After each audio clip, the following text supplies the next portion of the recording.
या देवी सर्वभूतेषु शक्तिरूपेण संस्थिता नमस्तस्यै नमस्तस्यै नमस्तस्यै नमो नमः। आप सभी का भारत अनंतवेद चैनल पर हार्दिक स्वागत है। भक्तों, नवरात्रि के इस पवित्र दिन पर आज हम सब मिलकर दुर्गा सप्तशती के 11वें अध्याय का अनुष्ठान करेंगे। जैसे कि आप सब जानते ही हैं कि आज माँ दुर्गा के कात्यायनी रूप की पूजा होती है। इसीलिए आज हमें आपको माँ कात्यायनी की उत्पत्ति की कथा सुनाने का सौभाग्य मिल रहा है। ये कथा सुनने के लिए वीडियो के अंत तक बने रहें। माँ कात्यायनी को शहद अत्यधिक प्रिय है, इसीलिए सभी प्रकार के रोग संकट दूर करने के लिए आज माँ कात्यायनी को शहद का भोग अवश्य लगाएं। चलिए दुर्गा सप्तमी का अनुष्ठान आरंभ करते हैं। ऋषि कहते हैं, देवी के द्वारा वहां महादैत्यपति शुंभ के मारे जाने पर इंद्र आदि देवता अग्नि को आगे करके उन कात्यायनी देवी की स्तुति करने लगे। उस समय अभीष्ट की प्राप्ति होने से उनके मुख कमल दमक उठे थे और उनके प्रकाश से दिशाएं भी जगमगा उठी थी। देवता बोले, शरणागत की पीड़ा दूर करने वाली देवी हम पर प्रसन्न होइए। संपूर्ण जगत की माता आप प्रसन्न होइए। हे विश्वेश्वरी, विश्व की रक्षा करने वाली, हे देवी, तुम ही चराचर जगत की अधीश्वरी हो। तुम इस जगत का एकमात्र आधार हो, क्योंकि पृथ्वी रूप में तुम्हारी ही स्थिति है। देवी, तुम्हारा पराक्रम अलंघनीय है। तुम ही जल रूप में स्थित होकर संपूर्ण जगत को तृप्त करती हो। तुम अनंत बल संपन्न वैष्णवी शक्ति हो। इस विश्व की कारणभूता परामाया हो। देवी, तुमने इस समस्त जगत को मोहित कर रखा है। तुम ही प्रसन्न होने पर इस पृथ्वी पर मोक्ष की प्राप्ति कराती हो। हे देवी, संपूर्ण विद्याएं तुम्हारी ही भिन्न भिन्न स्वरूप हैं। जगत में जितनी स्त्रियां हैं वे सब तुम्हारी ही मूर्तियां हैं। जगदम्बे, एकमात्र तुमने ही इस विश्व को व्याप्त कर रखा है। तुम्हारी स्तुति क्या हो सकती है। तुम तो सत्वन करने योग्य पदार्थों से परे एवं परावाणी हो। जब तुम सर्व स्वरूपा देवी स्वर्ग तथा मोक्ष प्रदान करने वाली हो, तब इसी रूप में तुम्हारी स्तुति होगी। तुम्हारी स्तुति के लिए इससे अच्छी उक्तियां और क्या हो सकती हैं। बुद्धि रूप से सब लोगों के हृदय में विराज करने वाली तथा स्वर्ग एवं मोक्ष प्रदान करने वाली नारायणी देवी, आपको हमारा नमस्कार है। कला काष्ठा आदि के रूप से कर्मश परिणाम अवस्था परिवर्तन की ओर ले जाने वाली तथा विश्व का उपसंहार करने में समर्थ नारायणी, तुम्हें नमस्कार है। नारायणी, तुम सब प्रकार का मंगल प्रदान करने वाली मंगलमयी हो। कल्याणदायिनी शिवा हो। सब पुरुषार्थों को सिद्ध करने वाली शरणागत वत्सला, 3 नेत्रों वाली एवं गौरी हो। हम आपको प्रणाम करते हैं। आप सृष्टि पालन और संहार की शक्तिभूता सनातनी देवी, गुणों का आधार तथा सर्व गुणमयी हो। हे नारायणी, हम आपको नमस्कार करते हैं।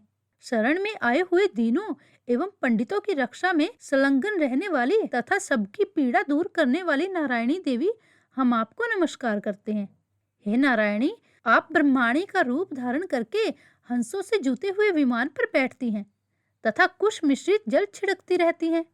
महेश्वरी रूप से त्रिशूल, चंद्रमा एवं सर्प को धारण करने वाली तथा महान वृषभ की पीठ पर बैठने वाली नारायणी देवी, हम आपको नमस्कार करते हैं।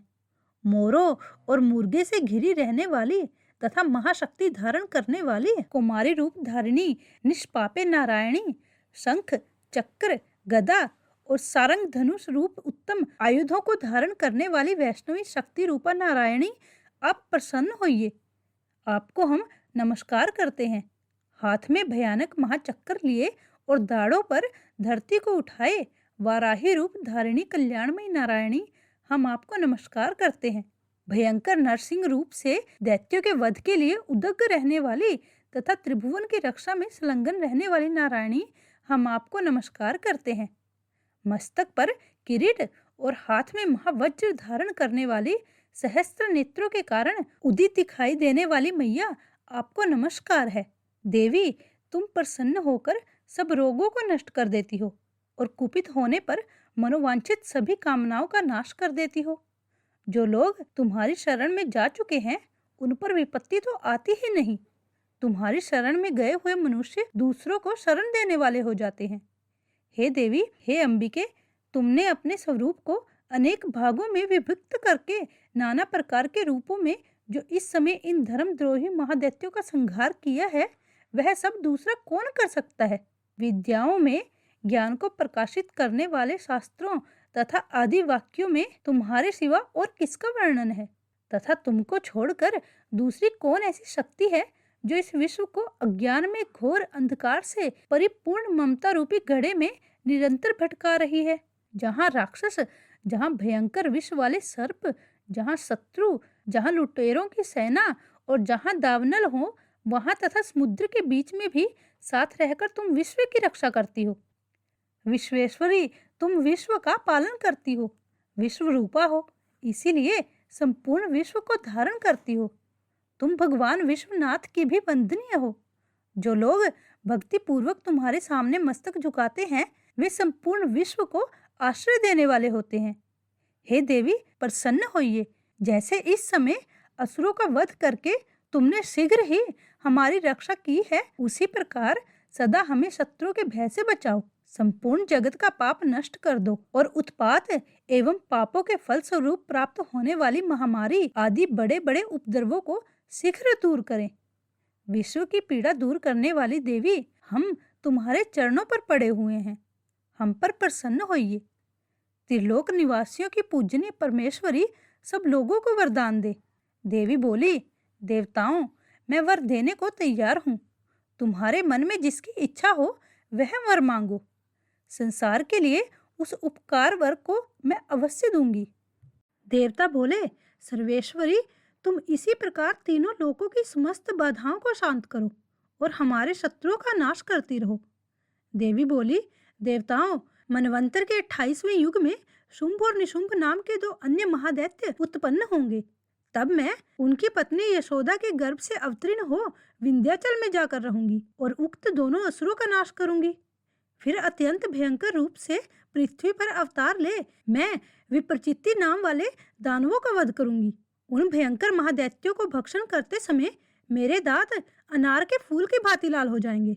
तब स्वर्ग में देवता और मर्त्यलोक में मनुष्य सदा मेरी स्तुति करते हुए मुझे रक्तदंता कहेंगे। फिर जब पृथ्वी पर 100 वर्षों के लिए वर्षा रुक जाएगी और पानी का अभाव हो जाएगा, उस समय मुनियों के सत्वन करने पर मैं पृथ्वी पर अयोनिजा रूप में प्रकट होंगी और 100 नेत्रों से मुनियों को देखूंगी। अतः मनुष्य साक्षी इस नाम से मेरा कीर्तन करेंगे। देवताओं, उस समय मैं अपने शरीर से उत्पन्न हुए शाकों द्वारा समस्त संसार का भरण पोषण करूंगी। जब तक वर्षा नहीं होगी तब तक वे शाक ही सबके प्राणों की रक्षा करेंगे। ऐसा करने के कारण पृथ्वी पर शाकंभरी नाम से मेरी ख्याति होगी। उस अवतार में मैं दुर्गम नामक महादैत्य का वध भी करूंगी। इससे मेरा नाम दुर्गा देवी के रूप से प्रसिद्ध होगा। फिर मैं जब भीम रूप धारण करके मुनियों की रक्षा के लिए हिमालय पर रहने वाले राक्षसों का भक्षण करूंगी, उस समय सब मुनि भक्ति से नतमस्तक होकर मेरी स्तुति करेंगे। तब मेरा नाम भीमा देवी के रूप में विख्यात होगा। जब अरुण नामक दैत्य तीनों लोकों में भारी उपद्रव मचाएगा, तब मैं तीनों लोगों का हित करने के लिए 6 पैरों वाले असंख्य भ्रमरों का रूप धारण करके उस महादैत्य का वध करूंगी। उस समय सब लोग भ्रामरी के नाम से चारों ओर मेरी स्तुति करेंगे। इस प्रकार जब जब संसार में दानवी बाधा उपस्थित होगी, तब तब अवतार लेकर मैं शत्रुओं का संहार करूंगी। भक्तों, अब माँ कात्यायनी से जुड़ी कथा का पान करते हैं। एक समय में जंगल में कत नाम के महान ऋषि रहते थे, जिनके घर एक पुत्र का जन्म हुआ। उनके पुत्र का नाम कत्य पड़ा। कत्य के पुत्र का नाम कात्यायन हुआ, जिन्होंने अपनी सिद्धि से कई वर प्राप्त किए थे। इन्हीं वरों में एक वर उन्हें माँ दुर्गा से भी मिला था। भक्तों, माँ दुर्गा ने उनको वर दिया था कि वे स्वयं उसके घर में जन्म लेंगी। उसी समय देवताओं पर असुरों का आतंक अत्यधिक बढ़ गया तथा महिषासुर नामक राक्षस ने देवताओं को पराजित कर दिया। तब सभी देवता मिलकर त्रिदेव से सहायता मांगने गए। तब भगवान शिव, विष्णु व ब्रह्मा ने मिलकर अपने तेज से कात्यायन ऋषि के घर माँ दुर्गा के रूप में एक पुत्री का जन्म किया। ऋषि कात्यायन के घर जन्म लेने के कारण ही उनका नाम कात्यायनी पड़ा। जो माँ दुर्गा की भांति ही सिंह पर सवारी करती हैं। इसके पश्चात उन्होंने अपने तेज तथा शक्ति से महिषासुर समेत सभी असुरों का वध कर डाला तथा देवताओं की रक्षा की। हे माँ कात्यायनी, जैसे आपने देवताओं की रक्षा की, वैसे ही सदैव अपने भक्तों की भी रक्षा करना। जय माता दी। हमने माँ दुर्गा सप्तशती के पाठ को आप तक स्नेह पूर्वक पहुंचाने की एक छोटी सी कोशिश की है। हमें आशा है कि आपको यह कोशिश पसंद आई होगी। अगर आपको ये वीडियो ज्ञानवर्धक और भक्ति से भरपूर लगी हो तो कृपया भारत अनंतवेद चैनल को सब्सक्राइब करें, ताकि हम भक्ति से भरपूर वीडियोस बनाने के लिए हमेशा प्रोत्साहित होते रहें। आपके समर्थन के लिए आपका बहुत बहुत धन्यवाद। जय माता दी।